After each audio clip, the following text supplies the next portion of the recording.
Assalamualaikum warahmatullahi wabarakatuh. Selamat siang rekan dan rekanita yang insya Allah selalu berbahagia. Bagaimana kabarnya hari ini? Alhamdulillah pasti masih kuat puasa ya. Pergi ke bandar naik sedan, beli bongkoan dan rambutan. Alhamdulillah bulan Ramadan, jangan galau, tingkatkan iman. Pada siang kali ini saya sedang bersama dengan perwakilan pimpinan anak cabang IPNU IPPNU Kecamatan Kras. Saya didampingi oleh rekan dan rekanita yang cantik dan ganteng. Apa kabar? Alhamdulillah sehat. Alhamdulillah baik sehat. Rekan dan rekanita sudah berapa lama ya untuk bergabung di organisasi IPNU IPPNU? Untuk saya bergabung di organisasi IPNU IPPNU itu mulai tahun 2013 sampai 2020. Sekarang jadi berapa tahun ya rekannya? 7 tahun kurang lebih. Cukup Iya. lumayan lama ya. Lalu kalau rekan sudah berapa lama? Kalau saya juniornya rekan Wulan karena saya baru gabung 2016, jadi masih 4 tahunan ini. Lalu cerita awalnya gimana kok bisa kenal sama IPNU IPPNU? Jadi dulu tuh seperti ini, sebenarnya tuh saya tuh belum pernah mengenal sama sekali organisasi IPNU IPPNU itu seperti apa tuh, belum kenal sama sekali. Kemudian waktu 2013 itu saya tiba-tiba diajak temen gitu, ayo kita ikut IPNU IPPNU. Apa sih IPNU IPPNU? Saya seperti itu. Udah ikut aja, nanti kamu bakalan kenal sama teman-teman yang cantik, yang keren, semuanya asik. Jadi berawalnya dari diajak temen Iya, ya, Mbak? diajak, ayo bapak ikut aja gitu. Lalu kalau rekan cerita awalnya kok bisa kenal IPNU IPPNU lalu bisa bergabung itu bagaimana? Kalau saya mulanya itu 2016, waktu itu sehabis konferensi ya Mbak ya. Iya. Ingat saya sehabis konferensi, jadi kayak membutuhkan reorganisasi dari awal karena ranting masih di Kecamatan Kras masih belum berdiri, jadi ya langsung diajak ke PAJ gitu. Jadi ya diajak teman juga gitu, ya bertanya-tanya apa sih ya gitu, tapi alhamdulillah sekarang enjoy. Baik, menginjak pertanyaan selanjutnya, tingkatan kaderisasi apa saja yang sudah didapat di IPNU IPPNU? Saya mengikuti latihan kader muda pada tahun 2013 akhir tahun. Oh, jadi langsung lakmut ya Mbak? Belum Langsung makusta dulu gitu ya? Jadi waktu itu langsung saja lakmut di pimpinan anak cabang Kandat. Kemudian tahun 2014 waktu itu langsung saya diikut sertakan dalam latihan kader utama di pimpinan anak cabang Kecamatan Kayen Kidul. Waktu itu masih pimpinan cabangnya, waktu itu seingat saya masih rekan Anwar sama rekan Nita Maria Ufa. Kalau rekan tingkat kaderisasinya? Kalau tingkat kaderisasi, meskipun saya sudah bergabung di PAC tahun 2016, tapi saya malah baru ikut Makesta itu waktu saya sudah kuliah di Malang. Itu saya ikut PKPT, Makestanya di sana, jadi Makesta sama Lakmut 2018-nya Makesta, 2019-nya kemarin 2020 itu Lakmut. Tapi meskipun begitu, alhamdulillah saya sudah dapat materi minimal, saya tahu itu dari Lakmutnya 2 kali di PAC dan sudah beberapa kali Makesta di PAC juga. Baik rekan, jabatan apa saja yang sudah diduduki pas ketika sudah mengenal IPNU IPPNU? Saya. Ya. Kalau saya berangkatnya itu berawal dari saya anggota Departemen Pengembangan Organisasi. Di situ selama 1 tahun atau ya 1 tahun. Lalu ada yang namanya Rancap 2 dan juga reshuffle. Setelah itu dari situ saya diamanai sebagai Wakadua sampai sekarang. Sampai sekarang di PAC ya? Di PAC.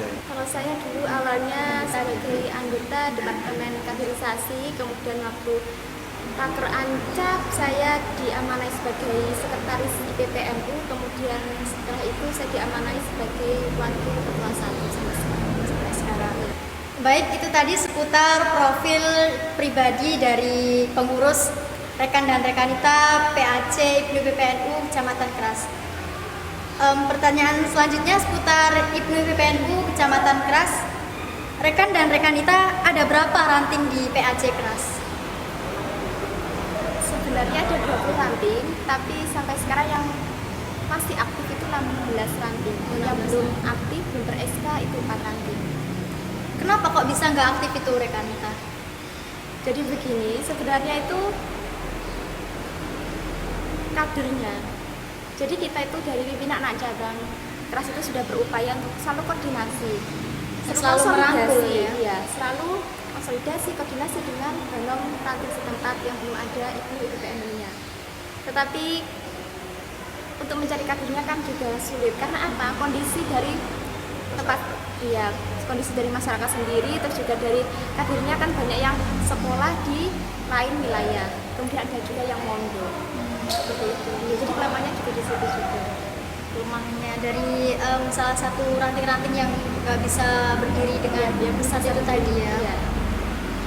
Lalu setahu Anda sudah berjalan berapa periode kepengurusan di PAC Keras? Kalau kepengurusan di periode ya tercatat itu sudah alhamdulillah 22 periode. Ya, Sampai baik sekarang itu, ini? sampai IPP ya alhamdulillah sudah 22 periode. IPP sama Ibu sama? Iya sama. 22 Ya, ya. 20.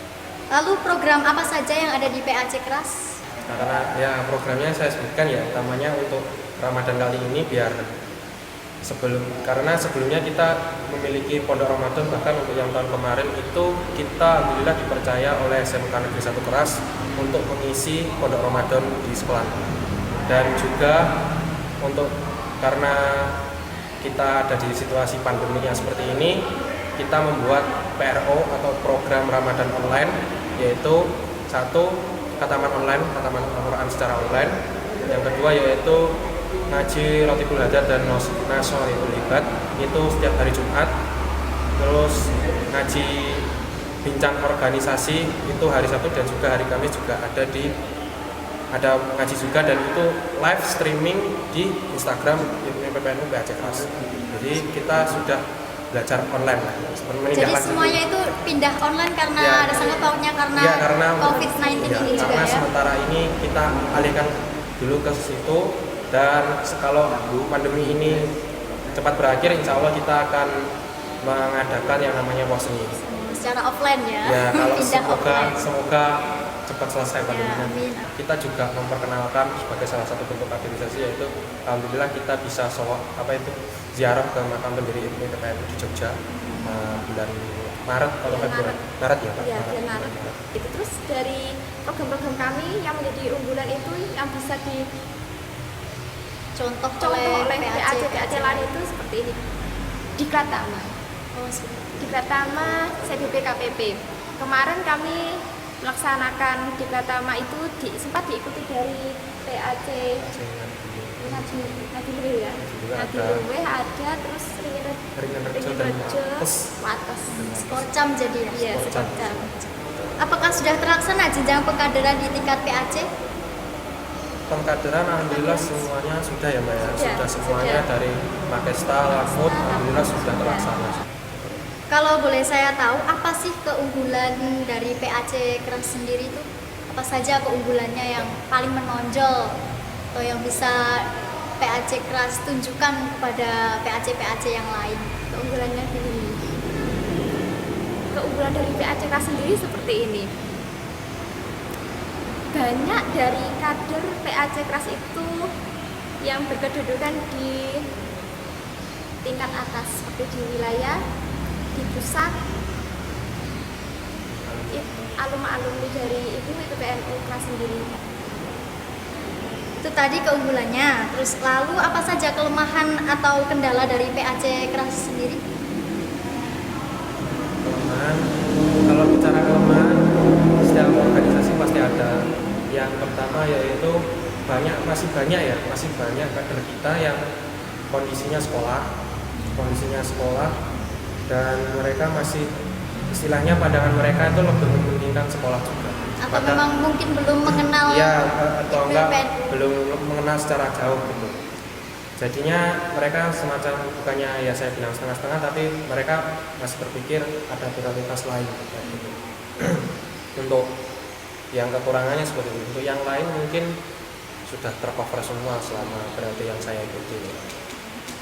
Baik rekan dan rekanita, itu tadi profil seputar PAC Keras.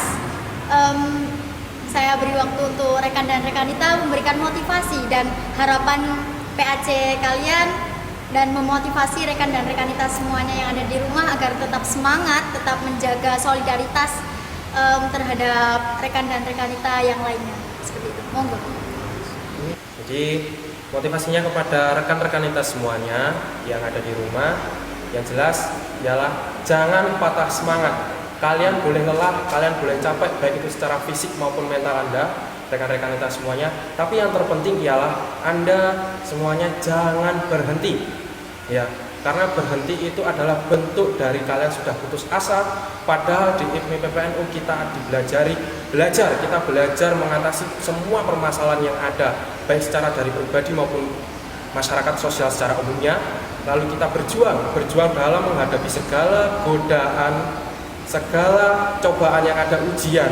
Kalau kita diuji berarti itu kita artinya mampu untuk melaksanakan itu. Dan bertakwa, jangan lupa kita berada di bawah naungan NU, maka kita harus selalu mendekatkan diri kepada Allah.